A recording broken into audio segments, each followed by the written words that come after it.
ನಮಸ್ಕಾರ ಸ್ನೇಹಿತರೆ, ಮಹಾಚಂದ್ರ ಯೂಟ್ಯೂಬ್ ಚಾನಲ್ಗೆ ತಮ್ಮೆಲ್ಲರಿಗೂ ಆತ್ಮೀಯವಾದಂತಹ ಸ್ವಾಗತ.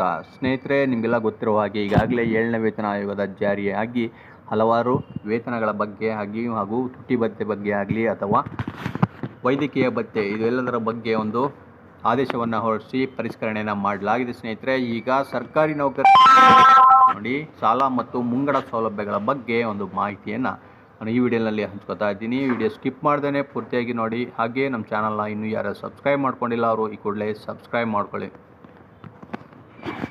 7ನೇ ವೇತನ ಆಯೋಗದಂತೆ ಈಗ ನೌಕರಿಗೆ ಸಿಗ್ತಾ ಇರ್ತಕ್ಕಂಥ ಯಾವುದೇ ಮುಂಗಡ ಆಗಿರ್ಬೋದು ಅಥವಾ ಸಾಲ ಸೌಲಭ್ಯಗಳ ಬಗ್ಗೆ ನೋಡಿ ಈ ರೀತಿ ಇದೆ. ಸ್ನೇಹಿತರೆ, ಸರ್ಕಾರಿ ನೌಕರರಿಗೆ ಸಿಗುವ ಸಾಲ ಹಾಗೂ ಮುಂಗಡ ಸೌಲಭ್ಯಗಳ ಪರಿಷ್ಕರಣೆಯಾಗಿದ್ದು ಪ್ರಚಲಿತದಲ್ಲಿರುವ ಮುಂಗಡಗಳು ಹಾಗೂ 7ನೇ ವೇತನ ಆಯೋಗದ ಶಿಫಾರಸುಗಳ ಅನ್ವಯ ಪರಿಷ್ಕರಣೆಯಾದ ಸಾಲ ಹಾಗೂ ಮುಂಗಡ ಹಣದ ವಿವರವನ್ನು ಈ ಕೆಳಗಡೆಯಲ್ಲಿ ಕೊಡಲಾಗಿದೆ. ಸ್ನೇಹಿತರೆ ನೋಡಿ, ಏನಿದು ಮುಂಗಡ ಸೌಲಭ್ಯ ಅಂತಂದರೆ, ಕೇಂದ್ರ ಮತ್ತು ರಾಜ್ಯ ಸರ್ಕಾರಗಳು ತಮ್ಮ ನೌಕರಿಗಾಗಿ ವಿವಿಧ ಸಾಲಗಳು ಮತ್ತು ಮುಂಗಡಗಳನ್ನು ಮಂಜೂರು ಮಾಡುತ್ತವೆ.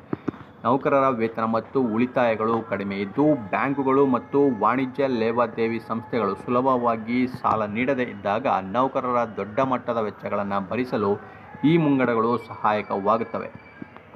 ಪ್ರಚಲಿತದಲ್ಲಿರುವ ನೋಡಿ ಮುಂಗಡಗಳು ಈ ಕೆಳಗಿನಂತಿವೆ. ಯಾವುದ್ಯಾವುದು ಅಂತಂದರೆ ನೋಡಿ, ಹಬ್ಬಗಳ ಮುಂಗಡ, ಮೋಟಾರು ಕಾರು ಖರೀದಿ ಮುಂಗಡ, ಮೋಟಾರ್ ಸೈಕಲ್ ಸ್ಕೂಟರ್ ಖರೀದಿ ಮುಂಗಡ, ಬೈಸಿಕಲ್ ಮತ್ತು ಈ ಬೈಸಿಕಲ್ ಖರೀದಿಯ ಮುಂಗಡ, ಕಂಪ್ಯೂಟರ್ ಖರೀದಿಗೆ ಮುಂಗಡ ಮತ್ತು ಮನೆ ನಿರ್ಮಾಣ ಅಥವಾ ಮನೆ ಖರೀದಿಗೆ ಈಗ ಅಡ್ವಾನ್ಸನ್ನು ನೀಡ್ತಾ ಇರ್ತಕ್ಕಂಥದ್ದು. ಸೊ ಇಷ್ಟರಲ್ಲಿ ಯಾವ್ಯಾವ ರೀತಿ ಈಗ ಅಡ್ವಾನ್ಸನ್ನು ಕೊಡ್ತಾರೆ ಅಂತ ಗಮನಿಸಿದರೆ ನೋಡಿ, ಹಬ್ಬಗಳಿಗೆ ಯಾವ ರೀತಿ ಮುಂಗಡವನ್ನು ಕೊಡ್ತಾರೆ. ಸರ್ಕಾರವು ಇತ್ತೀಚೆಗೆ ಹಬ್ಬದ ಮುಂಗಡವನ್ನು ರು 10,000ಗಳಿಂದ 25,000ಗಳಿಗೆ ಹೆಚ್ಚಿಸಿದೆ. ಈ ಮುಂಗಡ ಹಣಕ್ಕೆ ಯಾವುದೇ ಬಡ್ಡಿ ಇರುವುದಿಲ್ಲ. 10 ತಿಂಗಳ ಕಂತುಗಳಲ್ಲಿ ಮರುಪಾವತಿಸಲು ಅವಕಾಶವಿರುತ್ತದೆ. ಈ ಮುಂಗಡವನ್ನು ಇತ್ತೀಚೆಗಷ್ಟೇ ಪರಿಷ್ಕರಿಸಿರುವುದರಿಂದ 7ನೇ ವೇತನ ಆಯೋಗವು ಹಬ್ಬದ ಮುಂಗಡಕ್ಕೆ ಸಂಬಂಧಿಸಿದ ಯಾವುದೇ ಶಿಫಾರಸುಗಳನ್ನು ಮಾಡಿರುವುದಿಲ್ಲ. ಅದರಂತೆ ಈಗ ಮೋಟಾರು ಕಾರು ಖರೀದಿಗೆ ಮುಂಗಡ ಯಾವ ರೀತಿ ಕೊಡ್ತಾರೆ ಅಂದರೆ, ಸದ್ಯಕ್ಕೆ ರು 65,550 ರು ಅಥವಾ ಮೇಲ್ಪಟ್ಟ ಮೂಲ ವೇತನ ಪಡೆಯುತ್ತಿರುವ ಸಿಬ್ಬಂದಿಯು ಕಾರು ಖರೀದಿಗಾಗಿ ಗರಿಷ್ಠ 3 ಲಕ್ಷಗಳ ಮಿತಿಗೊಳಪಟ್ಟು 16 ತಿಂಗಳ ಮೂಲ ವೇತನದಷ್ಟು ಮುಂಗಡವನ್ನು ಪಡೆಯಲು ಅರ್ಹರಾಗಿರ್ತಾರೆ.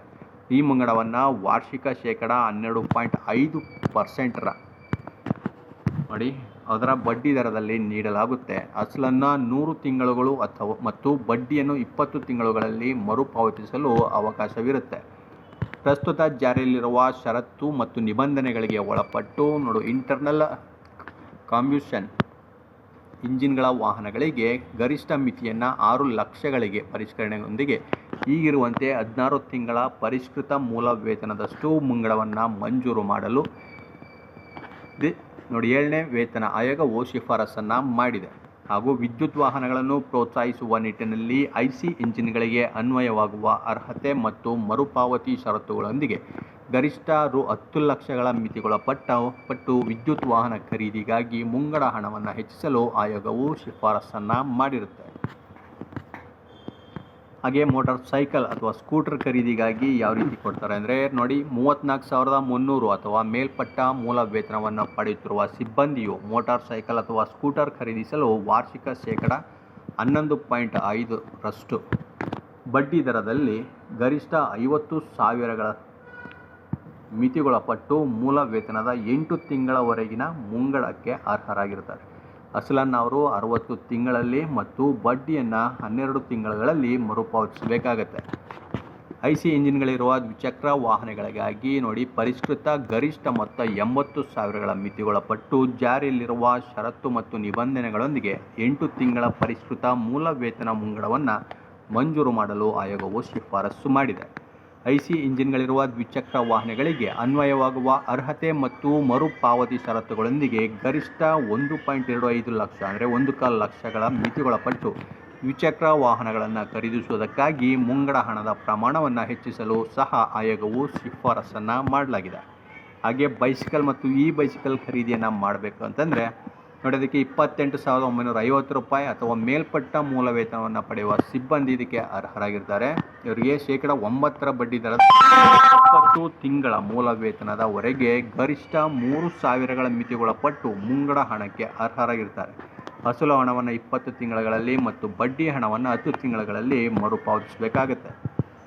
ಚಾಲ್ತಿಯಲ್ಲಿರುವ ಷರತ್ತು ಮತ್ತು ನಿಬಂಧನೆಗಳಿಗೆ ಒಳಪಟ್ಟು ಬೈಸಿಕಲ್ ಖರೀದಿಗಾಗಿ 10,000ಗಳ ಗರಿಷ್ಠ ಮಿತಿಯೊಂದಿಗೆ ಪರಿಷ್ಕೃತ ಮೂಲ ವೇತನದ 20 ತಿಂಗಳುಗಳ ಮುಂಗಡವನ್ನು ಮುಂದುವರೆಸಲು ಆಯೋಗವು ಶಿಫಾರಸು ಮಾಡಿದೆ. ಇನ್ನು ವಿದ್ಯುತ್ ಬೈಸಿಕಲನ್ನು ಖರೀದಿಸಲು ಗರಿಷ್ಠ ಮಿತಿ 30,000ಗಳಿಗೆ ಮುಂಗಡ ಪ್ರಮಾಣವನ್ನು ಹೆಚ್ಚಿಸಲು ಆಯೋಗವು ಶಿಫಾರಸನ್ನು ಮಾಡಿರುತ್ತೆ. ಇದೇ ರೀತಿ ಕಂಪ್ಯೂಟರ್ನ ಖರೀದಿ ಮಾಡಬೇಕು ಅಂತಂದರೆ 39,800 ಅಥವಾ ಮೇಲ್ಪಟ್ಟ ಮೂಲ ವೇತನ ಪಡೆಯುವ ಸಿಬ್ಬಂದಿಯು ಕಂಪ್ಯೂಟರ್ ಖರೀದಿಗಾಗಿ ವಾರ್ಷಿಕ 8.5% ಬಡ್ಡಿ ದರದಲ್ಲಿ ಮೂಲ ವೇತನದ 72 ತಿಂಗಳವರೆಗಿನ ಗರಿಷ್ಠ ಮೊತ್ತದ ರು 40,000 ಮಿತಿ ಅಥವಾ ಕಂಪ್ಯೂಟರ್ ದರ ಇವೆರಡರಲ್ಲಿ ಯಾವುದು ಕಡಿಮೆಯೋ ಆ ಮೊತ್ತದ ಮುಂಗಡವನ್ನು ಪಡೆಯಲು ಅರ್ಹರಾಗಿರ್ತಾರೆ. ಅಸಲನ್ನು ನೋಡಿ 72 ತಿಂಗಳುಗಳಲ್ಲಿ ಮತ್ತು ಬಡ್ಡಿಯನ್ನು 28 ತಿಂಗಳುಗಳಲ್ಲಿ ಮರುಪಾವತಿಸಬೇಕಾಗಿರುತ್ತೆ. 72 ತಿಂಗಳುಗಳ ಪರಿಷ್ಕೃತ ಮೂಲ ವೇತನವನ್ನು ಉಳಿಸಿಕೊಂಡು ಗರಿಷ್ಠ ರು 60,000ಗಳಿಗೆ ಮುಂಗಡವನ್ನು ಪರಿಷ್ಕರಿಸಲು ಆಯೋಗವು ಶಿಫಾರಸು ಮಾಡಿದೆ. ಮತ್ತು ಅಸಲನ್ನು ನೋಡಿ 36 ತಿಂಗಳಲ್ಲಿ ಮತ್ತು ಬಡ್ಡಿಯನ್ನು 12 ತಿಂಗಳಲ್ಲಿ ಮರುಪಾವತಿಸುವ ಷರತ್ತನ್ನು ಕೂಡ ವಿಧಿಸಲಾಗಿದೆ. ಅದೇ ರೀತಿ ಸೋಲಾರ್ ವಾಟರ್ ಹೀಟರ್ ಮುಂಗಡ, ಸೋಲಾರ್ ಕುಕ್ಕರ್ ಮುಂಗಡ ಮತ್ತು ಮೊಪೆಡ್ ಮುಂಗಡ ಹಾಗೂ ಮೋಟಾರ್ ವಾಹನ ದುರಸ್ತಿ ಮುಂಗಡ ಉಪಕರಣಗಳ ಮುಂಗಡಗಳನ್ನು ಮುಂದುವರೆಸದೇ ಇರುವುದಕ್ಕೆ ಶಿಫಾರಸನ್ನು ಮಾಡಿದೆ. ಇದೇ ರೀತಿಯಾಗಿ ನೋಡಿ ಮನೆ ನಿರ್ಮಾಣ ಅಥವಾ ಮನೆ ಖರೀದಿ ಮುಂಗಡ ಬಗ್ಗೆ ನೋಡೋದಾದರೆ, ಮನೆ ನಿರ್ಮಾಣ ಅಥವಾ ಮನೆ ಖರೀದಿಗಾಗಿ 70 ತಿಂಗಳ ಮೂಲ ವೇತನವನ್ನು ಗ್ರೂಪ್ ಎ ವರ್ಗದ ನೌಕರರು ಗರಿಷ್ಠ 40 ಲಕ್ಷಗಳವರೆಗೆ ಮತ್ತು ಇತರೆ ವರ್ಗದ ನೌಕರರು 25 ಲಕ್ಷಗಳವರೆಗೆ ನೋಡಿ ಶೇಕಡ 8.5% ಬಡ್ಡಿ ದರದಲ್ಲಿ ಮುಂಗಡಗೆ ಅರ್ಹರಾಗಿರ್ತಾರೆ. ಅಸಲನ್ನು ಗರಿಷ್ಠ 180 ತಿಂಗಳಲ್ಲಿ ಮತ್ತು ಬಡ್ಡಿಯನ್ನು ಗರಿಷ್ಠ 60 ತಿಂಗಳುಗಳಲ್ಲಿ ಮರುಪಾವತಿಸಬೇಕಾಗತ್ತೆ. ಮನೆ ನಿರ್ಮಾಣ ಅಥವಾ ಮನೆ ಖರೀದಿಗಾಗಿ 70 ತಿಂಗಳ ಪರಿಷ್ಕೃತ ಮೂಲ ವೇತನವನ್ನು ಉಳಿಸಿಕೊಂಡು ಗ್ರೂಪ್ ಎ ವರ್ಗದ ನೌಕರರಿಗೆ ಗರಿಷ್ಠ 65 ಲಕ್ಷ ಮತ್ತು ಇತರೆ ವರ್ಗಗಳ ನೌಕರರಿಗೆ 40 ಲಕ್ಷಗಳ ಮಿತಿಗೊಳಪಟ್ಟು ಜಾರಿಯಲ್ಲಿರುವ ಷರತ್ತು ಮತ್ತು ನಿಬಂಧನೆಗಳೊಂದಿಗೆ ಮುಂಗಡದ ಪ್ರಮಾಣವನ್ನು ಹೆಚ್ಚಿಸಲು ಆಯೋಗವು ಶಿಫಾರಸನ್ನು ಮಾಡಿದೆ.